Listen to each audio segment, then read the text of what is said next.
నెలలుగా పట్టలేదు, ఒక్క ఇల్లు కట్టలేదంటూ సాక్షి హైలైట్ చేసింది. పోలవరం నిర్వాసితులకు పునరావాసం కల్పనపై కూటమి ప్రభుత్వం అంతులేని నిర్లక్ష్యం.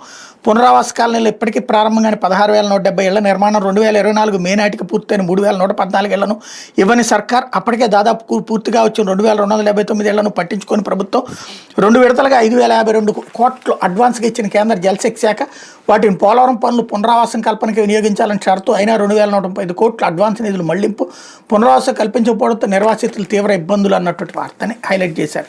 ఇకపోతే అప్రజాస్వామిక అరాచకవాది చంద్రబాబు రౌడీ రాజకీయాలు తప్ప ప్రజల అభిమానాన్ని మనసును గెలుచుకోలేదు.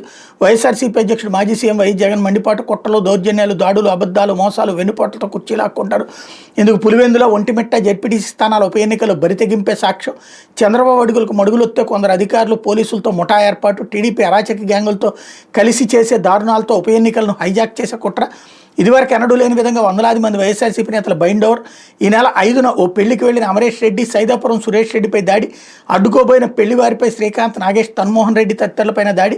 ఈ నెల 6న ఎమ్మెల్సీ రమేష్ కుమార్ యాదవ్, వేల్పుల రామలింగారెడ్డిలపై హత్యాయత్నం. ఈ సమయంలో లా అండ్ ఆర్డర్ కాపాడాల్సిన పోలీసు పూర్తిగా ప్రేక్షక పాత్ర. దాడికి పాల్పడిన వాళ్ళు ఒక్కళ్ళను కూడా అరెస్ట్ చేయని వైను.